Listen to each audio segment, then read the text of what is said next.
A very good morning to all of you. I am Dr. Ranjita and you all are welcome to Study IQ. आज के इस lecture में हम लोग पढ़ने जा रहे हैं साइंस एमसीक्यूज को। साइंस एमसीक्यूज के थ्रू हम साइंस को रिवाइज कर रहे हैं। ये इसका सेट नंबर 74 है। Let's start. अगर आपका कोई स्पेसिफिक सवाल है तो आप मुझे इस ईमेल एड्रेस पर मेल कर सकते हैं। ये मेरा टेलीग्राम लिंक है, आप मुझे ज्वाइन फॉलो कर सकते हैं, आप मुझे मैसेज कर सकते हैं फॉर क्विक रिप्लाईज। और ये मेरे टेलीग्राम चैनल का लिंक आपको दिया गया है। इस टेलीग्राम चैनल पर आपको मेरे सभी लेक्चर्स के पीडीएफ मिल जाएंगे जिनको आप रिवीजन पर्पस के लिए डाउनलोड कर सकते हो। अगर आप मेरे बाकी के लेक्चर सीरीज भी देखना चाहते हो तो उन सब के लिंक भी आपको इसी टेलीग्राम चैनल पर मिल जाएंगे। इस सेट का पहला सवाल जो है आपकी स्क्रीन पर आपको नजर आ रहा है। इस सवाल में आपसे पूछा जा रहा है फाइंड द इनकरेक्ट स्टेटमेंट। आपको इनकरेक्ट स्टेटमेंट इसमें से ढूंढना है about the human genome project. जो ह्यूमन जीनोम प्रोजेक्ट है उसके बारे में आपको इनकरेक्ट स्टेटमेंट को ढूंढना है, राइट। तो आपसे पहली स्टेटमेंट आपको दिया गया है 99.9% of DNA in humans are same. This is first statement. The project was coordinated by US department of energy and national institute of health. Dystrophin is the smallest gene in humans. Bacteria and yeast were used to amplify the DNA fragments. तो सवाल का difficulty level थोड़ा सा ज़्यादा। आपको इसमें से incorrect statement बताना है कि इनमें से इनकरेक्ट कौन सा है। 99.9% ऑफ जो डीएनए होता है ह्यूमंस का वो सेम होता है, ये पहला स्टेटमेंट कहता है। एक और स्टेटमेंट है डिस्ट्रोफिन। डिस्ट्रोफिन जो है डायस्ट्रोफिन बोल लीजिए आप इसको। Statement number 3 is the smallest gene in humans, and the fourth statement says that bacteria and yeast were used to amplify the DNA fragments, and the second statement says that the project was coordinated by US. बताइए इसमें से कौन सा जो है सही है। अब आपको ये कहाँ से पता चलेगा सवाल कहाँ से उठाया गया है। ऑफ कोर्स सवाल जो है एनसीईआरटी से उठाया गया है। साथ में इस तरीके के सवाल जो है आपको जीनोम प्रोजेक्ट के बारे में आपको मिलते रहते हैं। जो तीन स्टेटमेंट्स हैं वो बहुत ज़्यादा कॉमन है। अगर आप दो स्टेटमेंट को अगर आप सोचते हैं कि ये बहुत ही स्पेसिफिक स्टेटमेंट है, यूएस डिपार्टमेंट ऑफ एनर्जी और नेशनल इंस्टीट्यूट ऑफ हेल्थ इन्होंने किया था या नहीं किया था, लेकिन बाकी के तीन स्टेटमेंट से आपकी बहुत ज़्यादा लर्निंग होने वाली है। तो बताएं what is the right answer कि कौन सा जो है इसमें से इनकरेक्ट स्टेटमेंट है। तो इसका सही जवाब है 3। डिस्ट्रोफिन जो है स्मॉलेस्ट जीन नहीं है ह्यूमंस में, डिस्ट्रोफिन जो है लार्जेस्ट जीन है ह्यूमंस के अंदर, ठीक है। यही गलत स्टेटमेंट है। तो क्या है, डिस्ट्रोफिन जो है लार्जेस्ट जीन है in human DNA and has 2.4 million base pairs. इतना लंबा जीन है, जीन के ऊपर बेस पेयर्स लगे होते हैं डीएनए के, तो उसके अंदर 2.4 मिलियन बेस पेयर्स हैं अटैच्ड। ओके। HSP और the human genome project was human genome project was to sequence the whole human genome। Human genome जो प्रोजेक्ट था इसका काम क्या था, पूरे के पूरे ह्यूमन डीएनए को प्रोजेक्ट करना था, उस पूरे के पूरे को सीक्वेंस कर देना था। Contains 3 billion base pairs. Total अगर हम बात करते हैं तो 3 बिलियन बेस पेयर्स होते हैं। इसमें से 2.4 मिलियन जो है डिस्ट्रोफिन नाम के एक ही जीन के ऊपर हैं, ठीक है। तो डिस्ट्रोफिन आपको याद रखना है, डिस्ट्रोफिन जो है सबसे बड़ा जीन है। मेन गोल क्या था ह्यूमन जीनोम प्रोजेक्ट का, क्यों किया था हमने, आइडेंटिफाई ऑल 20,000 से 25,000 जो जीन है हमारे ह्यूमंस के अंदर उन सबको आइडेंटिफाई करना, determine the sequence of 3 billion chemical pairs, to store all the data and improve tools for analysis. जब हमने ह्यूमन जीनोम प्रोजेक्ट के ऊपर काम कर लिया उसी के बाद फर्दर जो जेनेटिक डेवलपमेंट्स हो रही हैं कि भाई कौन से जीन्स की वजह से कौन सी बीमारियां हो सकती है या जीन इंप्रूवमेंट की हम बात करते हैं तो वो उसी के बाद पॉसिबल हो पाता है, राइट। तो पहले उसको सीक्वेंस तो करना था to address the ethical, legal and social issues. तो ये सारे के सारे जो थे, ये सारे के सारे ऑब्जेक्टिव्स थे जिसकी वजह से ह्यूमन जीनोम प्रोजेक्ट को स्टार्ट किया गया था। 13 साल पहले जो है ये लॉन्ग प्रोजेक्ट था जिसको कोऑर्डिनेट किया था, बिल्कुल सही है, यूएस डिपार्टमेंट ऑफ एनर्जी और नेशनल इंस्टीट्यूट ऑफ हेल्थ ने। Wellcome Trust UK became the major partner. तो काफ़ी सारे लोगों ने मिलकर जो है कंट्रीज ने इसको किया था। तो प्रोजेक्ट वॉज कंप्लीटेड इन 2003 में ये प्रोजेक्ट कंप्लीट हुआ था। ये सारी बातें हमें बताती है एनसीईआरटी, इसलिए हमारे लिए इंपॉर्टेंट है। ये कब शुरू हुआ था कब खत्म होता है इससे भी ज़्यादा इंपॉर्टेंट है, डिस्ट्रोफिन जो जीन है वो सबसे बड़ा जीन है, सबसे बड़ा पेयर है। 99% जो ह्यूमन होते हैं, 99.9% जो डीएनए होता है सारे ह्यूमंस में कॉमन होता है। सिर्फ 0.1% जो होता है, 0.1% जो है, सिर्फ इतने के अंदर ही डिफरेंस होता है। इस इतने से डिफरेंस की वजह से हम लोग एक दूसरे से इतने इतने अलग अलग होते हैं, ठीक है। तो ये जो चीज़ें थी ये आपको इसमें से जानना जरूरी है। Chromosome 1 has most gene and Y has least. Okay, तो ये सारी चीज़ें जो हैं कुछ फैक्ट्स है जो आपको जानना जरूरी है, जो इस क्वेश्चन के जरिए आपको मालूम चले होंगे। अगला जो सवाल है आपकी स्क्रीन पर आपको नजर आ रहा है, उसमें आपसे पूछा जा रहा है most of the carbon dioxide in human body is transported in which of the following form. किस फॉर्म में जो है कार्बन डाइऑक्साइड ट्रांसपोर्ट होती है ह्यूमन बॉडी के अंदर, किस फॉर्म में ट्रांसपोर्ट होती है? तो कार्बामिनो हीमोग्लोबिन के फॉर्म में होती है, बाइकार्बोनेट्स के फॉर्म में होती है, थ्रू प्लाज्मा होती है, या नन ऑफ द अबव। तो ये वाला जो क्वेश्चन है ये हमने एनसीईआरटी जब हम पढ़ रहे थे तब हमने डिस्कस किया है। जब मैं उसमें आपको रेस्पिरेशन वाली बात बता रही थी तब भी हमने डिस्कस किया है। जब हम ये क्वेश्चन सीरीज डिस्कस करते हैं तो उसमें काफी बार जो होता है मतलब हीमोग्लोबिन के बारे में सवाल आते हैं, तब भी हम डिस्कस करते हैं। तो बताएं इस सवाल का सही जवाब क्या है? एनसीईआरटी का सवाल है कार्बामिनो हीमोग्लोबिन बाइकार्बोनेट्स के फॉर्म में या थ्रू प्लाज्मा या फिर नन ऑफ द अबव। किस तरीके से जो है कार्बन डाइऑक्साइड ट्रांसपोर्ट होती है हमारे बॉडी के अंदर? तो मैंने आपको बताया था जो हीमोग्लोबिन होता है उसकी एफिनिटी दोनों के लिए होती है, कार्बन डाइऑक्साइड के साथ भी अटैच होता है, वो ऑक्सीजन के साथ भी अटैच होता है। डिपेंड करता है किसका कॉन्सेंट्रेशन ज्यादा है। अगर ऑक्सीजन का कॉन्सेंट्रेशन ज्यादा है तो वो ऑक्सीजन के साथ अटैच होगा, अगर कार्बन डाइऑक्साइड का कॉन्सेंट्रेशन ज्यादा है तो वो उसके साथ अटैच होगा ज्यादा, ओके, और ट्रांसपोर्ट करेगा। अगर ऑक्सीजन का कॉन्सेंट्रेशन ज्यादा है तो ऑक्सीजन रिच होगा हीमोग्लोबिन और लेके जाएगा बॉडी के अंदर, बॉडी के टिश्यूज उसे यूटिलाइज करेंगे ऑक्सीजन को, और फिर वहां से कार्बन डाइऑक्साइड जो रिलीज करते हैं वो कार्बन डाइऑक्साइड को पिक करके लाएगा। और तो ये सब किसके फॉर्म में होता है? ये सब होता है बाइकार्बोनेट्स के फॉर्म में, ओके। तो bicarbonate is the right answer, और ये बहुत अच्छा सवाल है। ये सवाल जो है आपको मिल सकता है आपके एक्चुअल एग्जाम्स में। तो बाइकार्बोनेट्स के फॉर्म में ये करता है, बाइंड करता है। तो most of the carbon dioxide is transported as bicarbonate in human blood, which is about 70%, 25% in the form of carbinohemoglobin and 7% through plasma। तो जो बाकी के ऑप्शंस थे ना वो भी बिल्कुल गलत नहीं है, लेकिन most of the carbon dioxide कैसे जा रही है? बाइकार्बोनेट के फॉर्म में, 25% कार्बिनोहीमोग्लोबिन के फॉर्म में एंड 7% थ्रू प्लाज्मा। तो ये डिस्ट्रीब्यूशन आपको दिया गया है। This is very very important. Star लगा दिया मैंने आपको समझाया हुआ है कि मैं जिस अपने लेक्चर के बीच में जहां जहां पे भी स्टार लगाती हूँ वो इंपॉर्टेंट स्टेटमेंट्स होते हैं, तो वहां पे आपको जरूर से उसको याद रखना है। तो 7% प्लाज्मा के थ्रू होता है। अगर इस स्टेटमेंट में होता, मान लीजिए सवाल ऐसा होता, most of the carbon dioxide की बजाय होता कि carbon dioxide in human body is transported in which of the following, चारों दिए होते या एक ऑप्शन यहाँ पे और दिया होता या 3 दिए होते, और फिर आपसे ऑप्शन में होता all the above, 1 and 2, 1 2, 1 only, तो फिर क्या करते आप?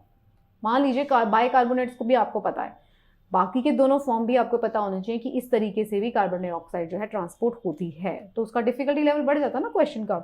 तो नाउ यू नो कि बाइकार्बोनेट्स के फॉर्म में होती है मैक्सिमम 70%, 25% कैसे हो रही है? कार्बिनोहीमोग्लोबिन के फॉर्म में, और रफली 7% के आसपास। अब आप कहोगे कि मैडम ये तो परसेंटेज ज्यादा बढ़ गया, 70 + 25 + 7, तो भाई ये एक टेंटेटिव है, 70 की बजाय वो 68 भी हो सकता है, 65 भी हो सकता है किसी के अंदर, मान लीजिए 25 से ज़्यादा 30% भी हो सकता है कभी ट्रांसपोर्ट।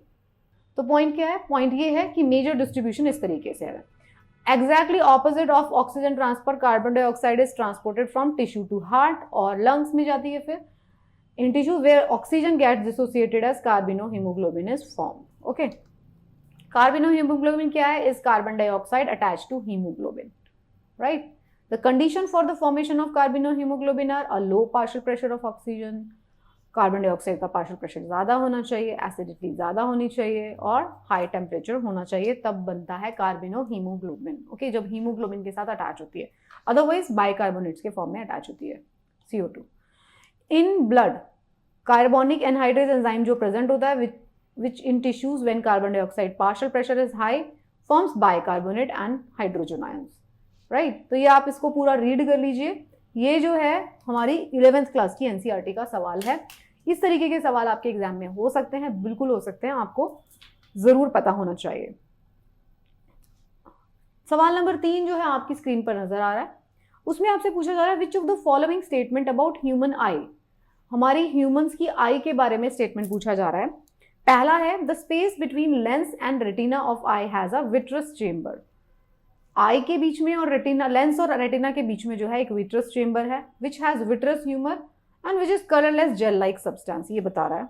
दूसरा स्टेटमेंट कहता है single I of human has a 150 degree field of view, एक अगर आंख है तो उसका 150 डिग्री व्यू होता है।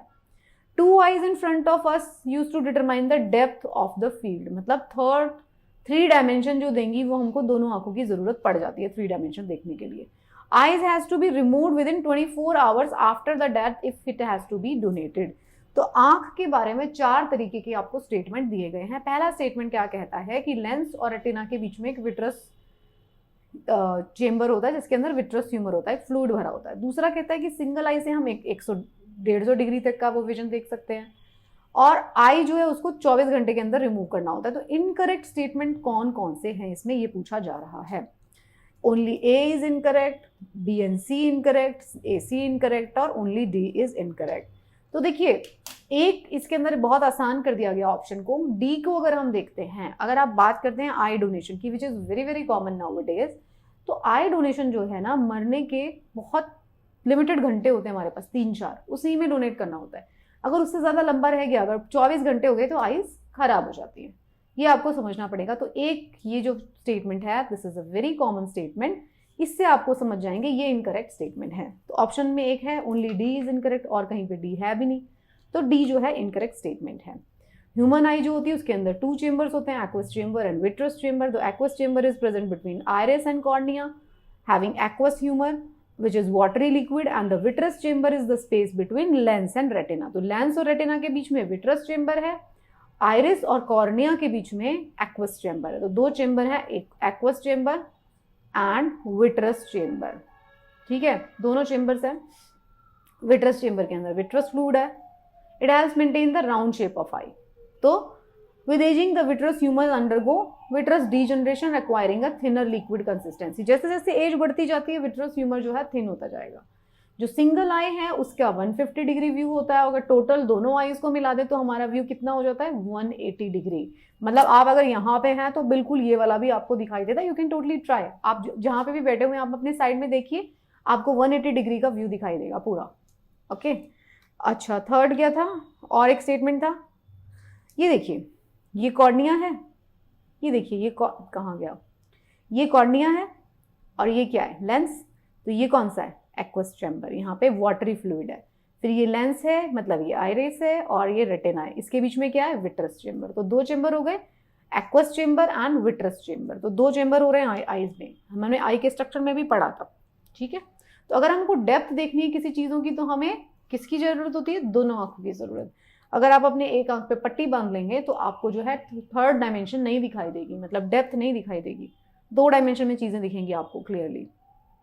अगर किसी पर्सन को अपनी आईज डोनेट करनी है आफ्टर डेथ तो उसे डोनेट करना होगा 4 to 6 आवर्स। तो इतनी छोटी सी विंडो होती है 4 से 6 आवर्स। कई केसेस में तो अगर मान लीजिए 4 आवर के बाद ही खराब हो सकती है आंख, तो 4 से 6 घंटे के अंदर अंदर प्रेफर ये करना चाहिए, जैसे ही डेथ होती है इमीडिएटली विद इन 1-2 आवर्स जो है आईज को रिमूव करना पड़ता है, अदरवाइज वो आईज जो होती है खराब हो जाती है। इसमें आपको ये भी दिया गया if one has to donate eye, anyone without a communicable disease can donate eyes. Communicable disease नहीं होनी चाहिए उसको कोई। Eye removal takes 10 to 15 minutes but has to be removed 4 to 6 hours में। Persons who are infected with or died because of AIDS, hepatitis, rabies, leukaemia, tetanus, cholera, meningitis, इन सब की eyes को हम डोनेट नहीं कर सकते, ओके, क्योंकि आईज के अंदर फ्लूइड है और उस फ्लूइड के अंदर भी वो जो इन्फेक्शन है पर्टिकुलर वो हो सकता है, तो उसको हम नहीं कर सकते हैं, राइट। ये बहुत इंपॉर्टेंट था सवाल, आई होप आपको समझ में आया होगा इसका एक्सप्लेनेशन। अगला जो सवाल है उसमें भी आपसे पूछा जा रहा है which of the following is completely wrong about cells in human body. Human body की सेल्स के बारे में सवाल है, कंप्लीटली रॉन्ग कौन सा है ये पूछा जा रहा है। तो फर्स्ट है nerve cells is the longest cell in the human body, सही है कि गलत है ये बताना है। Ovum is the largest cell in the human body. Nucleus of the cell was discovered by Robert Hooke. Leeuwenhoek was the first to discover free living cells, okay. तो ये आपसे पूछा जा रहा है भैया इसमें से कौन सा जो स्टेटमेंट है वो गलत है। तो सबके सब स्टेटमेंट्स किसके हैं, कहाँ पढ़े हैं हमने, एनसीईआरटी में पढ़े हैं। नर्व सेल सबसे लंबी सेल होती है, मैंने आपको बताया है, सही है एकदम। ओवम जो होता है largest cell in human body, एकदम सही बात। Leeuwenhoek was the first to discover free living cells. Nucleus of the cell was discovered by Robert Hooke। अब इन दोनों में से है कोई एक स्टेटमेंट गलत, ठीक है। तो जब आप हम एनसीईआरटी पढ़ रहे थे तब मैंने आपको अच्छे से बताया था कि आपको ये चीज़ें याद रखनी है, क्योंकि एग्जाम में हमेशा पूछ लिया जाता है जो फेमस साइंटिस्ट हैं ये सब है उनके बारे में सवाल होता है। तो nucleus of the cell was discovered by Robert Hooke, ये गलत स्टेटमेंट था। तो ह्यूमन बॉडी जो है द नर्व सेल लॉन्गेस्ट है, ये सब मैंने आपको बता दिया, लॉन्गेस्ट सेल होती है। न्यूरॉन्स जो होते हैं ये आप जानते हैं। नेक्स्ट उस पे आइए। यस, सेल्स जो होती हैं सबसे पहले जो डिस्कवर की थी वो की थी रॉबर्ट हुक ने 1665 में। ओके, तो रॉबर्ट हुक ने 1665 में डिस्कवर कर दी। He observe the cells in a cork, cork के अंदर उसने देखा था cork slice with the help of primitive microscope. तो जो ल्यूएनहॉक है उन्होंने इंप्रूव्ड माइक्रोस्कोप बनाया था और सबसे पहले फ्री लिविंग सेल को देखा था पानी के अंदर। तो सबसे पहले इन्होंने क्या देखा था, स्टेटमेंट क्या था, nucleus of the cell was discovered by Robert Hooke. Leeuwenhoek ने फर्स्ट लिविंग सेल को डिस्कवर किया, एकदम सही। न्यूक्लियस किसने डिस्कवर किया, रॉबर्ट हुक ने सिर्फ और सिर्फ सेल को डिस्कवर किया था कॉर्क में। उनको क्योंकि वो डेड सेल्स थी उसके अंदर न्यूक्लियस नहीं था, तो न्यूक्लियस जो है बाद में डिस्कवर होता है। माइक्रोस्कोप में फ्री लिविंग सेल देखी ल्यूएनहॉक ने, रॉबर्ट हुक ने पहली सेल देखी लेकिन आपको याद रखना है वो कॉर्क स्लाइस में देखी थी तो डेड सेल थी। रॉबर्ट ब्राउन जो है 1831 में उन्होंने न्यूक्लियस डिस्कवर किया इतने दिनों के बाद, 1665 1674। 17वीं शताब्दी में पूरे के पूरे 100 साल तक 150 साल तक कुछ नहीं हुआ। 150 साल के बाद जो है न्यूक्लियस डिस्कवर किया रॉबर्ट ब्राउन ने। अब देखिए जरा, सबसे पहले डेड सेल डिस्कवर कर ली थी रॉबर्ट हुक ने 1665 में। 1674 में ल्यूएनहॉक ने फ्री लिविंग सेल को देख लिया था। न्यूक्लियस डिस्कवर करने में 150 साल लगे और तब 1831 में न्यूक्लियस डिस्कवर होता है। तो आप जो है ना, इससे थोड़ी फिलॉसफी शुरू हो जाएगी। अभी फिलॉसफी ये है कि इतना जो छोटा सा टाइम पीरियड है ना उसमें इतना डिसहार्टन होने की ज़रूरत नहीं है। चीज़ें जो है बदलती हैं, वक्त ले लेती हैं अपना। ओके, तो हम जो है बहुत ही इम्पेशेंट हो जाते हैं छोटी छोटी बातों पर, वो नहीं होना चाहिए। थोड़ा वक्त वेट करिए, चीज़ें बदल जाती हैं, राइट। तो ये सब मेरे उन एस्पिरेंट्स के लिए जो कि डिसहार्टन्ड, डिप्रेस ऐसा फील करते हो, ऐसा मत फील करो, चीज़ें बदल जाती हैं। ओके, वक्त चाहिए होता है बस थोड़ा सा। एनीवेज, परकिंजे जो है 1839 में उन्होंने क्या किया, प्रोटोप्लाज्म को डिस्कवर किया था। तो ये सारे के सारे जो है ना, पूरी स्लाइड जो है ये वाली बहुत बहुत इंपॉर्टेंट स्लाइड है, पढ़ लेना, रट लेना इसको बिल्कुल अच्छे तरीके से। शील्डन और शॉन है, उन्होंने क्या किया था, उन्होंने बताया था कि भाई सेल थ्योरी दिया था। उन्होंने क्या किया था कि प्लांट्स और एनिमल्स जो होते हैं composed of cells and that the cells is the basic unit of life, ये सब उन्होंने बताया था। सो यू जस्ट रीड, सारा पढ़ लेना आप। सवाल नंबर 5 जो है आपकी स्क्रीन पर आपको नजर आ रहा है, उसमें आपसे पूछा जा रहा है जो पोटेंशियल एनर्जी होती है बॉडी की, is the energy stored inside it. Potential energy उसके इनसाइड है। Which of the following is correct statement about the position of the body and potential energy. Potential energy body की positioning के साथ कैसे related है। तो आपको इस सवाल के अंदर, सवाल नंबर 5 में पोटेंशियल एनर्जी के बारे में कुछ स्टेटमेंट्स है। पहली स्टेटमेंट कहती है कि जो ऑब्जेक्ट है वो फ्री फॉल कर रहा है, उसके अंदर कोई पोटेंशियल एनर्जी नहीं है, सारी की सारी काइनेटिक एनर्जी है। दूसरी स्टेटमेंट कहती है the potential energy of an object is same, उसकी पोजीशन से, उसकी पोजीशन क्या है अर्थ पर, उससे कोई लेना देना नहीं है। तीसरी स्टेटमेंट कहती है कि पोटेंशियल एनर्जी जो होती है किसी एक ऑब्जेक्ट की at height h is different on the earth as on the moon. वो हाइट h पे ही रखा है, मान लो 10 मीटर ऊपर रखा है अर्थ पर और 10 मीटर रखा है ऊपर मून पर, तो जो है वो ये कहते हैं कि डिफरेंट होगी दोनों पे पोटेंशियल एनर्जी। फोर्थ स्टेटमेंट कहती है कि potential energy of an object on the surface of earth is equal to its weight. Okay, तो उसके वेट के बराबर है पोटेंशियल एनर्जी। बताएं, एनसीईआरटी का सवाल 7th 8th 9th की होगी ज़्यादा, उस वाली एनसीईआरटी का सवाल है ये, बहुत अच्छा सवाल। पोटेंशियल एनर्जी के बारे में कुछ कुछ स्टेटमेंट्स आपसे शेयर किए गए हैं। तो पहला जो है, an object which is free fall में है तो उसकी पोटेंशियल एनर्जी कुछ नहीं होती है, वो काइनेटिक एनर्जी चेंज हो जाती है सारी की सारी, एकदम सही। पोटेंशियल एनर्जी चांद पर और अर्थ पर जो है डिफरेंट होगी, एकदम सही। Fourth statement, potential energy of an object on the earth surface is equal to its weight, ये भी एकदम सही है। तो ये सेकंड नंबर वाला स्टेटमेंट है गलत। Potential energy of the object is same irrespective of its position, गलत बात है। अगर ज्यादा अर्थ के ऊपर रखा हुआ है तो अलग होगी, अगर उसको 10 मीटर ऊपर रख दिया अलग पोटेंशियल एनर्जी, 50 मीटर ऊपर रख दिया और पोटेंशियल एनर्जी। फॉर्मूला क्या कहता है, तो थर्ड नंबर वाला स्टेटमेंट गलत है। तो पोटेंशियल एनर्जी जो है मैथमेटिकली अगर आप उसको डिफाइन करते हैं as the product of mass, acceleration due to the gravity and height of the object. H इसमें हाइट है, जी एक्सेलरेशन है और एम मास है। तो मास जितना ज्यादा होगा ज्यादा पोटेंशियल एनर्जी, हाइट ज्यादा होगी ज्यादा पोटेंशियल एनर्जी, और जी तो सब जगह सेम रहेगा, राइट। तो जी सेम है, एम और जी एच के ऊपर डिपेंड करेगी। तो आई होप आप समझ गए होंगे इसके सारे स्टेटमेंट्स को। फ्री फॉल के अंदर क्या होगा, फ्री फॉल के अंदर सारी की सारी काइनेटिक एनर्जी है, मून पे और अर्थ पे अलग अलग है। ये सारी चीजें आई होप आप समझ गए होंगे। You can totally read this explanation, very good question, बहुत अच्छा सवाल है। इसी तरीके के सवाल आपको देखने को मिलते हैं। अगला जो सवाल है सवाल नंबर 6, उसमें आपसे पूछा जा रहा है consider the following statement about manure and fertiliser. Fertiliser और मैन्योर के बारे में कुछ स्टेटमेंट्स दिए गए हैं। तो बोला जा रहा है कि भाई manure is rich, very rich in plant nutrients. Fertiliser do not provide any humus to soil. Fertiliser is inorganic material. Manure is prepared from natural substances and provide humus to the soil. ये 4 statement दिए गए हैं manure और fertiliser के बारे में। ध्यान से पढ़िए, बताएं इसके अंदर से जवाब क्या है सही। Only A is correct, A and D is correct, B C D is correct, A B C is correct. पहला देखिए, fertiliser is an inorganic material, जानते हैं आप, आसान है।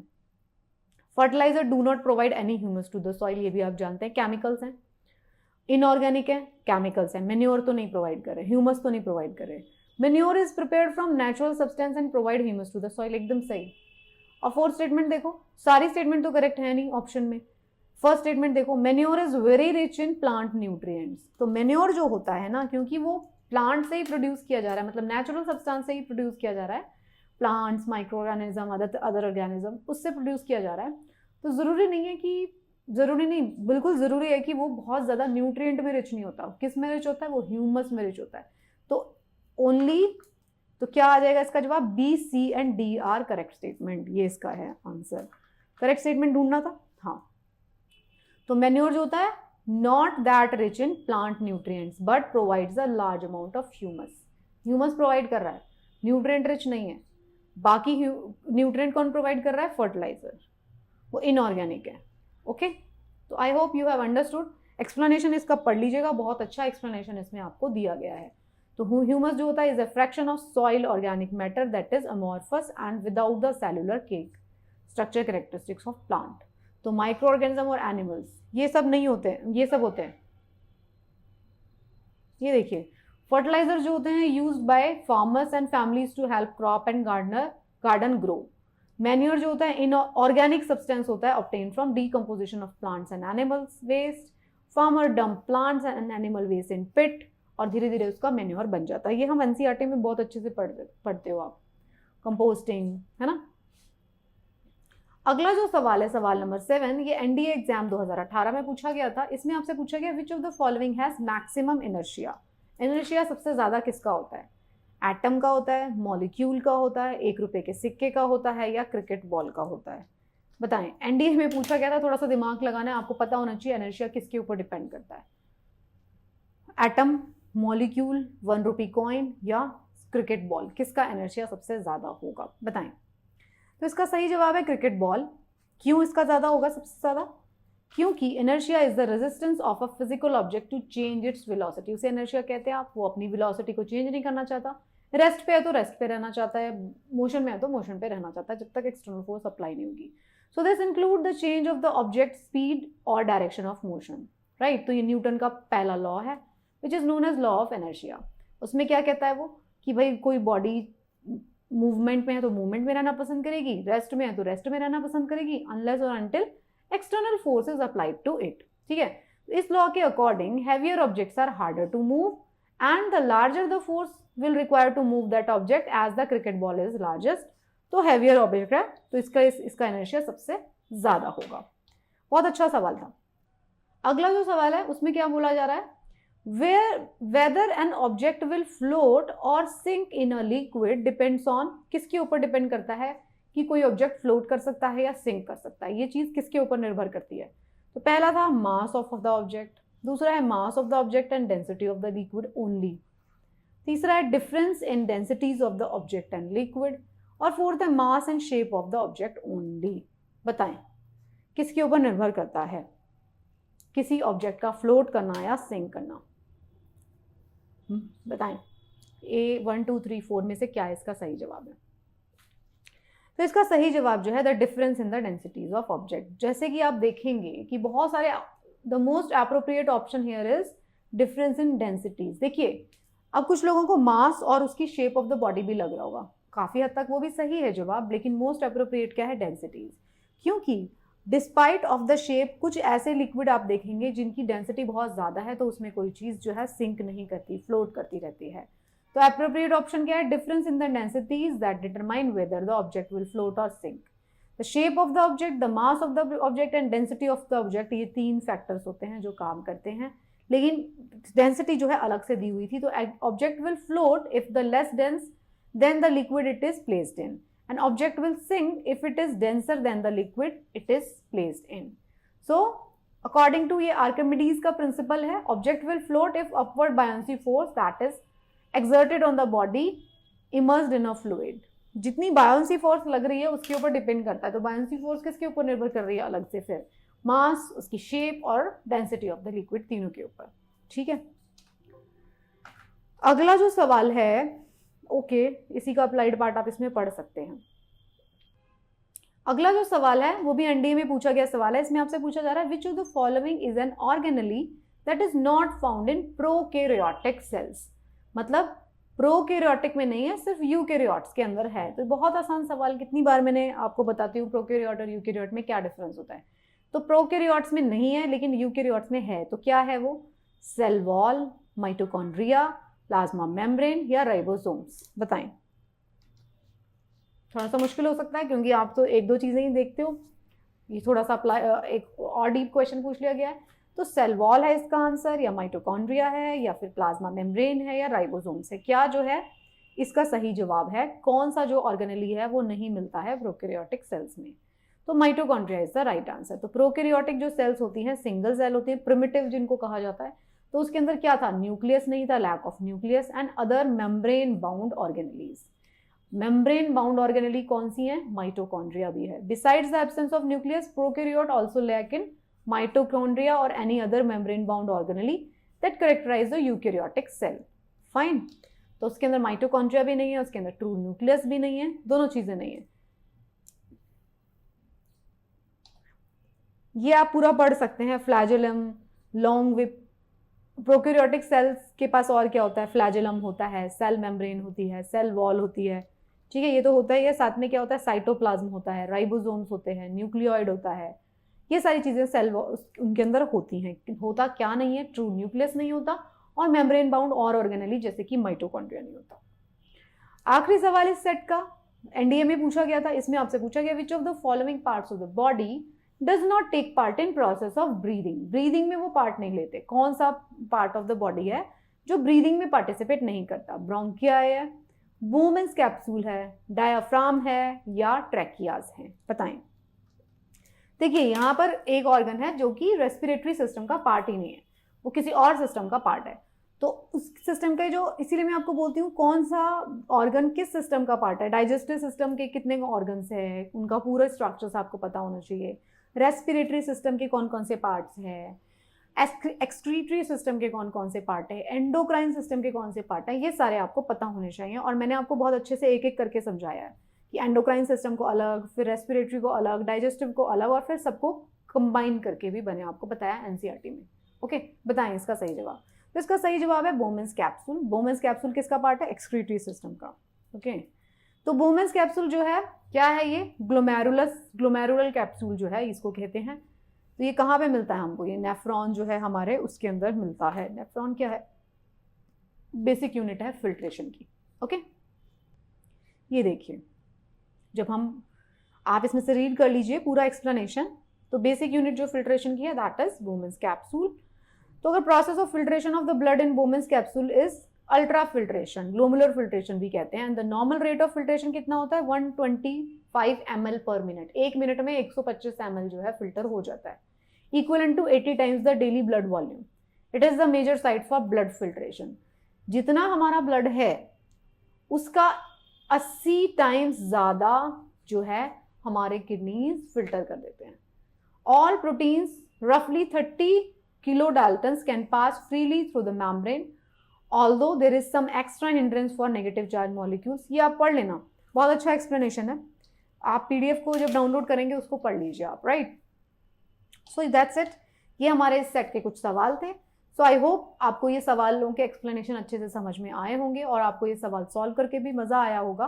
आपने देखा कि किस तरीके से एनसीईआरटी से ही इतने डीप क्वेश्चंस बन सकते हैं, और एनसीईआरटी के अंदर ही सारी बातें दी हुई हैं, right. So thank you so much. पढ़ते रहिए and best of luck for your preparation.